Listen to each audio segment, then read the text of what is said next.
First అన్నారు కదా attack ఇది ఓకే. ఇక ఆడికి వెళ్తే ఇవ్వాల్సి వచ్చింది నాకు ఫైనల్ వదిలేసి. ఓకే.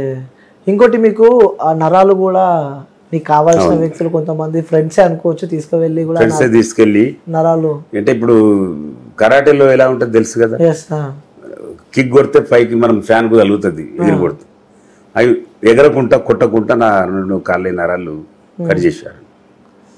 ఓకే. డమ్మి చేసేయాలని నన్ను మొత్తం ఎదుగుతా ఉన్నాడు రోజు రోజుకి వీని డమ్మి చేసేయాలి రానియద్దు ఫీల్డ్ అని చెప్పి చేసారు. ఆడికెళ్ళి స్టార్ట్ ఎక్కువ చేసినాను నేను. ఇంకా నరాలు కట్ అయినాకనే కదా స్టార్ట్ అయింది. మరి నరకం చూసింటారా? ఎలాగైనా చనిపోయిన కిందనే వచ్చాను కదా. ఇప్పుడు 6 నెలలు బెడ్ మీదకి వెళ్ళి ఇవ్వకుండా వాష్రూమ్ పోవాలంటే కూడా పోకుండా 6 నెలలు ఉన్నోని ఎంత బాధ అవుతుంది. 6 నెలలు మనం బెడ్ మీద పండుకొని ఎందుకురా బతుకు వేస్ట్, చావనన్నా చావాలి చంపనన్నా చంపాలి అంతే. అది ఒక్కటి చేసుకుంటా స్టార్ట్ అయింది అక్కడ స్టార్ట్. ఓకే. సో ఇప్పుడు ప్రజెంట్ సో లైఫ్ లో ఇన్ని కావాలి. దెబ్బలు చూసి ఎంతో మంది బస్సులో కానీ ఎక్కడోలో కానీ ఏడుస్తుండొచ్చు. ఎందుకంటే అంత మురుకొత్తం అంబర్పేటలో రౌడీ విజయం అంటే మీరు ఆ టైంలో మీరు తెలుసుకోండి కావాలంటే. అంబర్పేటలో ఉన్నంత రౌడీ విజయం ఎక్కడ లేకుండే. అంబర్పేట ఒక ఆటో రావాలన్న టైంలో ఆటో వాడు కూడా రాకపోతుండే భయానికి. అంత మూర్ఖత్వం ఉండే. 5 రూపాయలు పనులు పెట్టుకునే బండ్ల వాళ్ళ కూడా ₹1, ₹2 వసూలు చేసేదాకా వదలకపోతే కొడుకులేను. అంత గ్యాంగ్స్ ఉండే ఇక్కడ. అలాంటిది మొత్తం ఇవాళ లేకుండా క్లీన్ అండ్ బ్లూడ్ అయిపోయింది మొత్తం. దాని వెనకాల అంబర్పేట శంకరన్న హస్తం ఉంది అనుకోవచ్చా? ఉంది, కంపల్సరీ ఉంటుంది. అది ఉంది కాబట్టి ఇవాళ అందరు ప్రజలు నా దగ్గరకు వస్తున్నారు. అది ఇంకోటి కూడా ఉన్నా డి సినిమా కూడా మీ లైఫ్ స్టోరీ సంబంధించి సేమ్ నాదే. అది జనతా గ్యారేజ్ 2 జనతా గ్యారేజ్ అంటే చెప్పాను కదా ఇప్పుడు నా మెకానిక్ షెడ్ ఉండే. Same mechanic shed Mohan Lal acting చేసిండు కదా అలాగనే చేస్తుంటే నేను పని చేస్తుంటే అందరు వచ్చి కలుస్తుండే పనులు చేసుకొని వెళ్తుండే అట్లా. ఓకే. డి మొత్తం శంకర్ది చూపించారు కదా ఇప్పుడు అది. ఓకే. మీ దగ్గరకు వచ్చి స్టోరీ రాసుకుని వెళ్ళారన్నా? లేవా అడిగి తెలుసు కదా నా స్టోరీ. ఓకే. ఓకే. అరే అన్న నేను పెడుతున్నాను 2-3 సీన్లు అని. ఇన్కమ్ ట్యాక్స్ ఒకటి, ఓకే, బెలూన్ల కట్టి పైకి అదొకటి, ప్లస్ గుట్ట దగ్గర అటాక్ అది నాదే.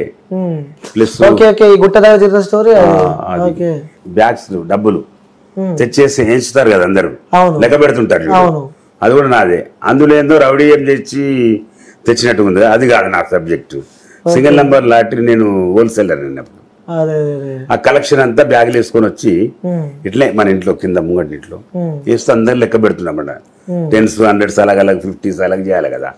ఆ సీన్ అన్నీ ఎట్లా చూపెట్టారంటే హరి కలెక్షన్ చేసినట్టు రౌడీజం చేసినట్టు చూపెట్టారు. అది ఒకటి రాంగ్, డబ్బులు మాత్రం వచ్చేది కరెక్ట్. అది మన వాళ్ళు లాటరీ టికెట్స్ తెచ్చుకోవాలి కదా, తెచ్చి కలెక్షన్ చేసి ఎవరు ఎలా కట్టాలి మనం, అది పొజిషన్. దాన్ని ఈ విధంగా చూపెట్టారు. ఓకే. సో చాలా మందికి ఆ డౌట్ ఉంది ఎక్కడెక్కడ సీన్స్ అన్నవి వాడేదని చెప్పి కూడా ఈ రోజు మన ఇంటర్వ్యూ క్లారిటీ అయిపోయింది. ఇప్పుడు ఆ సీన్ చూస్తే ఎట్లుంది, బయట వసూలు చేసుకొని వచ్చినట్టుంది డబ్బులు. అవును, అది మనది ఆ సీన్ కాదు. మనము గరీబ్ వాళ్ళు రోడ్ల మీద తిరిగేటోళ్ళకి మనం లాటరీ టికెట్లు ఇచ్చి అమ్ముకోరా మీకు కమిషన్ దొరుకుతాను ఎంతో మంది లైఫ్ లో బాగా చేసినప్పుడు ఆ టైంలో నేను. ఆ వ్యక్తులు ఇప్పుడు వస్తుంటారు చాలా ఎప్పటికి వచ్చి చెప్పుకుంటారు, అన్న మీ దయ వల్ల నేను ఆ టైంలో 2 ఎకరాలు కొన్నా, ఇవాళ నాకు 10 కోట్ల రూపాయలు వస్తున్నాయి అని చెప్పి చెప్పుకుంటారు ఇప్పటికి వచ్చి. సో అంటే మీ లైఫ్ జర్నీ టోటల్ చాలా భయంకరంగా ఉందన్న. చాలా భయంకరం. కానీ ఇప్పుడున్న జనరేషన్ లో చాలా మంది యువత, ఎందుకంటే ఆల్రెడీ 2-3 ఇంటర్వ్యూలలో చెప్పాను కాబట్టి ఇక నా లైఫ్ స్టైల్ చెప్పాలంటే మీరు ఇంకా 2 గంటలు పడుతుంది. ఆ బాధలు మీరు వెళ్ళారు, మంచి మంచి ఇంటర్వ్యూలు తీసుకుని ఎంతమంది వచ్చిరో అందరు కళ్ళల్లో నీళ్ళు వచ్చాయి నా బాధలు చూసేది.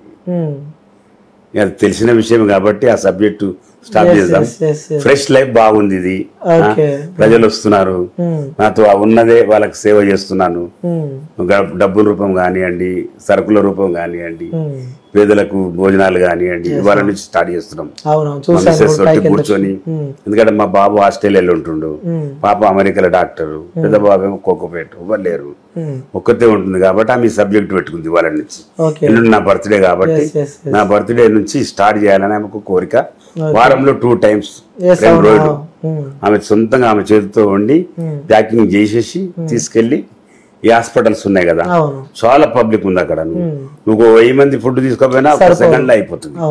అక్కడ ఆమె కోరిక ఏంటంటే వారంలో 2 సార్లు అక్కడ తీసుకెళ్లి పెట్టాలి. అందుకే ఆమెకు ఒక వ్యాను ఇచ్చేసేస్తా. ఇప్పుడు వ్యాన్ కొనలే, సామాన్లు అన్ని కొని ఇచ్చేసాను నేననే. ఓకే ఇప్పుడు ఆల్రెడీ వండుతున్నారు, చూసాను సాయంత్రం తీసుకెళ్లి మీరు చూశారు.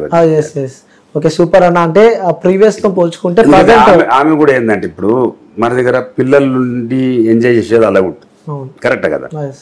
ఎవరు లేకుండా ఒక్కతుండి ఇంతమంది ఉండి కూడా ఒక్కతుంటే ఎట్లుంటది? ఇప్పుడు వచ్చిన ప్రజలే మా పిల్లలు అనుకుంటాం మేము. అది ఇప్పటిదాకా అన్నను కూడా ఇంటర్వ్యూ చేసినప్పుడు సాయం కూడా అదే చెప్తున్నాడు. ఇప్పుడు మా సాయి కొడుకులు కూడా అని కూడా అదే అనుకుంటారు, ఎందుకంటే వాళ్ళు పోవాలని పోలే, వాళ్ళకి అక్కడ జాబ్స్ వచ్చినాయి పోయారు, అంతేగాని మమ్మల్ని వదిలిపెట్టాలని ఎవరికి ఉండదు. ఇంత మంచిగా చూసుకుంటే ఎవరు ఉంటారు చెప్పండి, మదర్ ఫాదర్, కరెక్ట్. ఇప్పుడు ప్రజల్ని ఇంత మంచిగా చూసుకుంటున్నప్పుడు మన సొంత వాళ్ళని ఇంత మంచిగా చూసుకుంటాం, ఇంకా ఎందుకు వదిలిపోతారు వాళ్ళు? పోరు కదా. వాళ్ళకు ఎందుకు ఎన్ని రోజులు ఇక్కడ మనం ఉండి ఒట్టిగా కూర్చొని తినాలి, మనం కూడా ఏదైనా కష్టపడాలి, మనం కూడా పైకి రావాలి, మనం కూడా ఒక పేరు తెచ్చుకోవాలని వాళ్ళు అట్లా జాబ్లల్లో ఫేమస్ అయిపోయారు. పాప డాక్టర్ అమెరికాలో 12 years అయిపోయింది ఆమె వెళ్ళిపోయి, పోదనుకున్నాను నన్ను వదిలిపోకపోతుండే, అలాంటిది ఆమె కూడా అక్కడ సెటిల్ అయిపోయింది. ఎందుకంటే ఎందుకు మదర్ ఫాదర్ కు ఎక్కువ మనం బర్డన్ కావద్దు అన్నట్టు. సో అన్న మీరు ఇప్పుడు ప్రజెంట్ ఉన్న జనరేషన్ లో ప్రతి ఒక్కరు పైల్వాన్ అనుకుంటా, సో అది ఒక ప్యాషన్ అయిపోయింది ఇప్పుడు. సో వాళ్ళ గురించి మీరు ఏం చెప్పాలనుకుంటున్నారు? ఎందుకంటే రియల్ పైల్వాన్ అడుగుతున్నా నేను, ఈ రియల్ పైల్వాన్ల గురించి. అంటే ఒక్క విషయం చెప్తా, ఈ పైల్వాన్ అంటే చాలా తప్పు. పైల్వాన్ అనేది అంటే దంగలు కొట్లాడి కుస్తీలు కొట్లాడినోడిని పైల్వాన్ అంటారు. ఈ టైప్ ఎవరు చేసినా రౌడీ అంటారు అండి. ఏది దొంగతనం చేసినోని రౌడీ అంటారు, లంగతనం చేసినోని రౌడీ అంటారు, చాకు కొట్టినోని రౌడీ అంటారు. పైల్వాన్ ఓన్లీ పైల్వాన్ అంటే దంగల్, వాళ్ళు పైల్వాన్లు. ఇవాళ ప్రతి ఒక్కడు జర దొడ్డు కనబడంగానే పైల్వాన్ అని పిలుచుకుంటారు, చాలా తప్పు అది. పైల్వాన్లు నిజంగా కూడా కొట్లాడిర్రు, వాళ్ళని పైల్వాన్ అని పిలిచినా ఒక అందం ఉంటది. అవి చూసినప్పుడు మీకేమనిపిస్తుంది? ఎవరిని చూడు పైల్వాన్ అంటే నవ్వుకుంటా నేను, అనుకుంటారా ఈడేడ పైల్వాన్ అయ్యండ్రా, ఈడవని కొట్టిండ్రా, ఎవరిని కుస్తీలో కొట్టిండ్రా అని అంటారా మా పిల్లలతో అంట. మా పిల్లలు కూడా జోక్ చేస్తుంటారు, చూసినావా అన్న మీరు ఇప్పటిదాకా చెప్పుకోరు పైల్వాన్ అని, వాళ్ళు పైల్వాన్ అని చెప్పుకుంటారు చూడని అంటారు. నాకు ఒకటే గుర్తింపు వచ్చింది, అప్పుడు ఎన్టీఆర్ గారికి వచ్చింది అన్న అని బిరుదు, ఇవాళ అంబర్పేట శంకర్ అన్నకు వచ్చింది ఆ బిరుదు, ఏంది శంకర్ అన్న, అంతేగాని పైల్వాన్ రౌడీ అనేది మన దాంట్లో లేదు. చాలా, అది ఒక్కటి నాకు సంతోషం అంతే. పైల్వాన్ అంటే తిడతా నేను పైల్వాన్ చేసి చూసిన ఎవరన్నా పైల్వాన్ ఎందుకు తింటున్నావు అనొద్దంట. ఒక్కొక్కడు అంటాడు ఇట్లే శంకర్ పైల్వాన్ అంటే పైల్వాన్ అనొద్దు, తప్పు అని చెప్తా. పైల్వాన్ అంటే వాళ్ళు దంగలు కుస్తీలు కొట్లాడి మనకి ఇప్పుడు తెలంగాణ గాని ఏపీ గాని వాళ్ళు ఒక గుర్తింపు తెచ్చిన వాళ్ళు, ఆంధ్రకేసరి కొట్లాడి వాళ్ళు రియల్ గా కొట్లాడి తెచ్చిన వాళ్ళు. రోడ్ల మీద వనమడతాన్ని కొట్టి పైల్వాన్ అయితే ఎట్లా కదా, మంచోని కొట్టి చెడోని కొట్టి పైల్వాన్ అంటే పైల్వాన్ అవుతుందా? కాదు కదా. అంటే ప్రతి గల్లీకి ఒక పైల్వాన్ ఎత్తాడు, చెటాకున్నాడు ఆడు పైల్వాన్ అని పిలుచుకుంటాడు 2 దెబ్బలు కొట్టగానే కదా.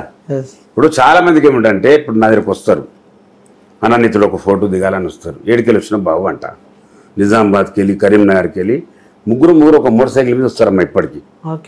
వస్తే ఎందుకు వచ్చినామని అడుగుతా, సింపుల్ మంచిగానండి అన్న మీతో ఒక ఫోటో దిగా, ఎందుకు నా ఫోటో ఏం చేస్తావు అన్న, నీ లెక్క కావాలంటే నేనేమైనా అని తెలిసి అవుతావు నువ్వు అని అడిగినా, నీ లెక్క పేరు నేను పేరు ఎట్లా తెచ్చుకున్నాను తెలుసు నీకు అని అడిగితే కరెక్టే కదా. నవ్వుతారు, వద్దురా బిడ్డ దిగు, కానీ నా లెక్క నీ లెక్క అనకు, నా ప్రేమతో దిగు. ఫస్ట్ అమ్మనైనా మంచిగా చూసుకో, సెకండ్ నువ్వు చదువుకో బాగా, ఈ తాగుడు దోస్తులు ఎంబడి తిరిగి ఇవన్నీ వేస్ట్ చేసే మేము ఇప్పటిదాకా వద్దు, మా లెక్క మీరు కావద్దు, మంచిగా ఉండాలి.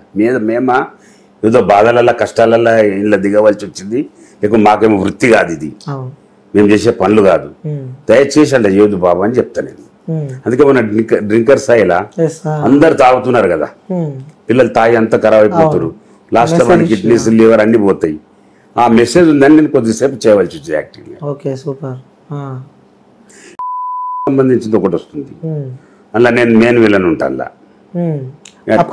అప్కమింగ్ స్టార్ట్ అయ్యబోతుంది స్టోరీ విన్నాను, ఇది కూడా చేయకపోతున్నాను సంబంధించింది కాబట్టి. ఇవాళ ప్రతి ఒక్క స్టూడెంట్ చూడండి మీరు హాస్టళ్లలో గాంజా